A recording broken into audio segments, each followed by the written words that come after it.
China is arresting Hong Kong political activists. Is there still hope for Hong Kong? And can the rest of the world do anything about it?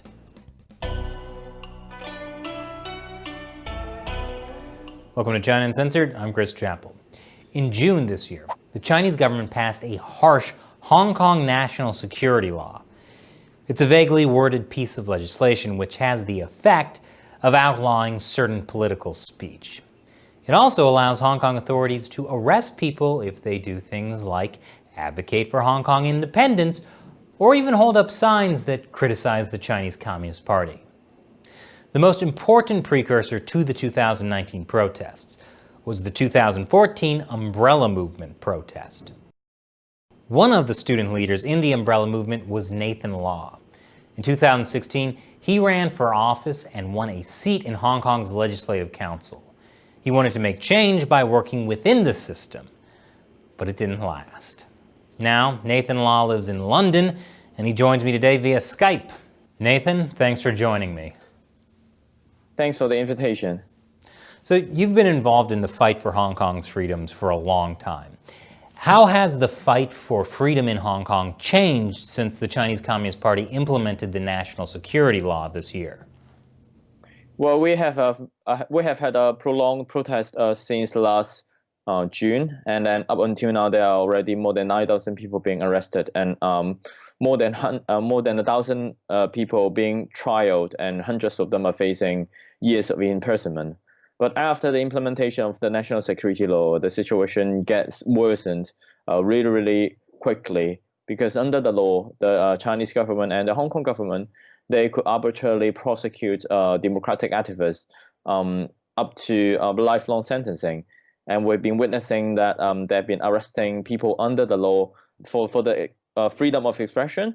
And some of the people just in possession of the flags or the stickers that have the protest slogan on, they're already arrested.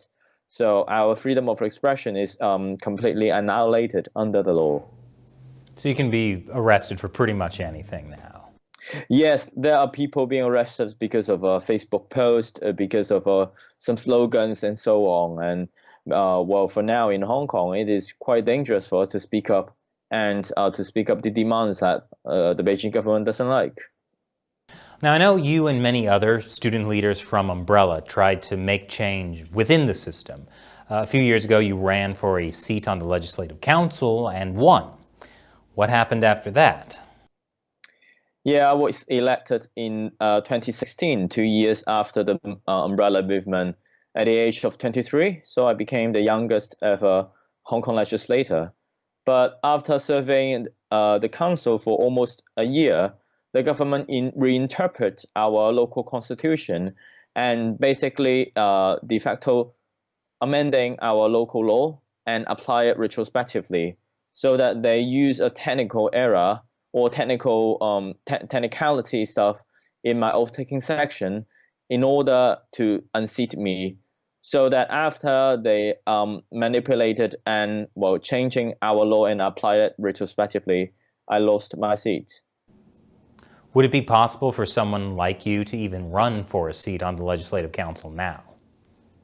Well, it is very unlikely that the government would allow anyone like us to run again, because the government has been disqualifying people since then.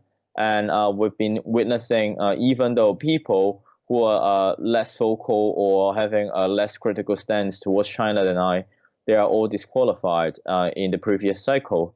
So the government has been blocking all the youth power, all the people representing the younger generation out of the council, out of the election. So basically in Hong Kong, you can't make changes from within the system, you can't make changes through protests. What really is left for people? Well, I think for now we are still having some potential on the protest movement. In the future, it's a matter of time. Under the pandemic and also under the national security law, it is unlikely that we could reappear the seed of people seeing the massive protest that we had a year ago. But for now, people are still holding up. They're still expressing their anger with different channels, even though we cannot protest on the street. But people's resentment and the potential for the movement is still there.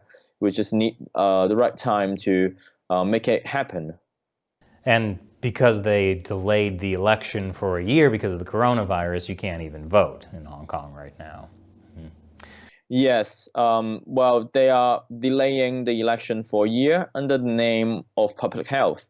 But in fact, they have not consulted any representation in the Legislative Council, and also they have not explained why the delay will be a year. There are speculations saying that they wanted to implement a lot of mechanism for election fraud in this year in order to increase their popularity or avoid collateral loss in election in the next Legislative Council election. Gosh, that's awful. So I know you were jailed for your role in the Umbrella Movement along with Joshua Wong and Alex Chow. What do you think would happen to activists like you now under the national security law? I've already left Hong Kong because I think there needs to be a public figure with international profile to speak up for Hong Kong, because under the national security law, it is difficult for us to continue the international advocacy work in Hong Kong. So I'm based in London now, and I'm allegedly being wanted by the Hong Kong police under the national security law because I advocate for some progressive policies that hold China accountable in other countries. So for now, if I came back to Hong Kong, then I will face up to lifelong sentencing under the national security law. So you're essentially exiled from Hong Kong. Yes, indeed. Well, if there is a chance in the future that I could go back to Hong Kong, then that would be a democratic and free Hong Kong. Have you faced any harassment since moving abroad? Well, after I left Hong Kong, I have been in a very low profile life in terms of physical presence. Even though I'm in the UK, and even though we all know that how extensive China's reach could be, I still feel relatively safe now because I've never attended any public events in the UK. But I've been doing a lot online, a lot of virtual conferences, and flying to Germany and Italy to do the advocacy work. If you contacted friends or family back in Hong Kong, would you be putting them at risk? Yes, indeed. If we take reference from the implementation of national security law in mainland China, they're not only targeting people who are charged, they're also targeting their friends, their families. There are children of convicted human rights lawyer. They are banned from going to school, banned from leaving the country, and etc. So I am well aware of the risk, and I have severed my ties with my families after I left Hong Kong, and also stopped contacting them, my friends and my families, after I left. That's got to be incredibly difficult. Yes, leaving has always been a tough decision, but I think it is more than myself. I left because I think I have a greater responsibility to be outside Hong Kong and to carry the mission of being the voice of Hong Kong and channeling our demands, which cannot be spoken in Hong Kong, to the world. So I think it is more than myself, and I hope that my leaving could contribute more to the movement and let the world keep their eyes on Hong Kong. Do you ever wonder why couldn't it have been somebody else to carry on that responsibility? Why can't you just be an ordinary Hong Konger? Well, I think every one of us share a sense of commitment and responsibility to the movement. I think, of course, anyone could make that decision, but I think for me, I am capable of doing so, and I don't mind that to make that commitment by paying certain price for it. And my price will be my connection to the people in Hong Kong, and also I have to leave a lot of memories and meaningful things and the things that I love behind, so that for me, I can be the voice of Hong Kong and being very vocal outside. Do you think there is still hope that Hong Kong can change for the better? Well, of course, if we look at the situation of China, since Xi Jinping took his power, he's been adopting a lot more aggressive diplomatic measures than the previous leaders and that wolf-like diplomacy really irritate many other foreign countries. And the ambition of Xi Jinping trying to make China to be on top of the world really crushed a lot of efforts that his previous leaders had built for China. So under the current international dynamics, I think there will be crisis for China. And when China faces those crises, then Hong Kong may have a chance to make a change. Well, what can the international community do to help make change happen? I think there has been a consensus building process for the international community. Considering the previous appeasement and engagement policy futile and trying to make it more critical and assertive. So we're not only seeing US adopting quite a critical approach towards China, we're also seeing that consensus building process happening in the UK and also in Europe.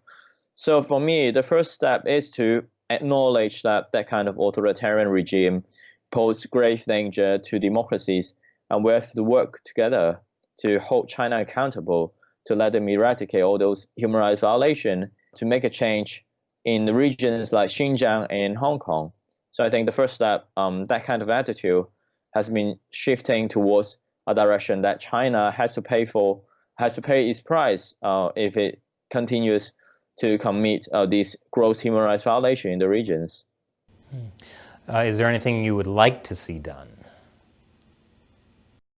Well, I think for countries in Europe and also, of course, the other Asian democracies like Japan and like Korea, we have to be united and we have to form a coherent front that we adopt value-based diplomacy and not let China to do whatever they want.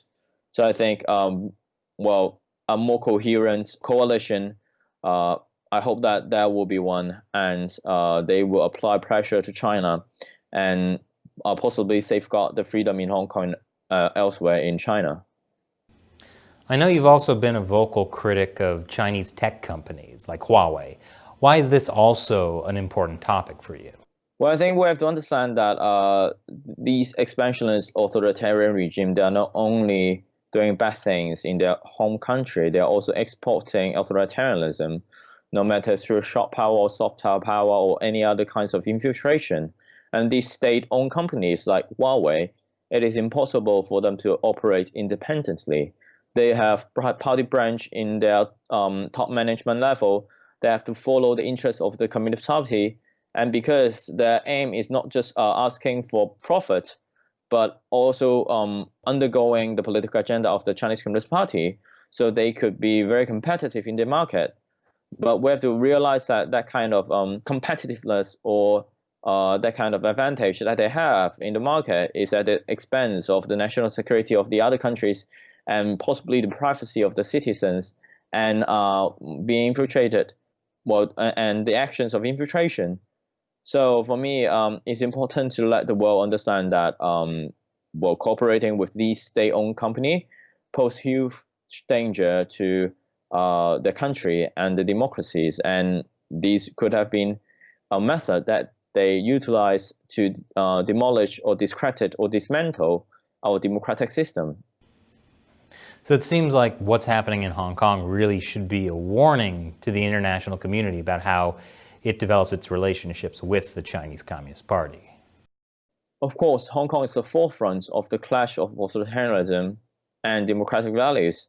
Hong Kong once being praised as the Pearl of Orient or the beacon of freedom in Asia, now is being eroded to just another ordinary Chinese city. I think that kind of example could really demonstrate the threats of these authoritarian regime pose to the free world, and we should safeguard the values of Hong Kong, not only for the sake of Hong Kong people, but also preserving democratic values as a whole. This is a very symbolic front, and we should work together to preserve the way of life and the freedom that we had. Thank you so much for taking the time and joining me today, Nathan. Best of luck to you with what you're doing. Thank you so much. Thank you. And if you want to hear more about Hong Kong's future, Nathan Law and many other prominent thinkers on Hong Kong will be speaking tomorrow at 10 a.m. Eastern Time at the online event Hong Kong, A Way Forward how the free world will respond to Beijing's crackdown. It's going to be a great event. A link is in the description below. Check it out. Thanks for watching China Uncensored. I'm Chris Chappell. See you next time.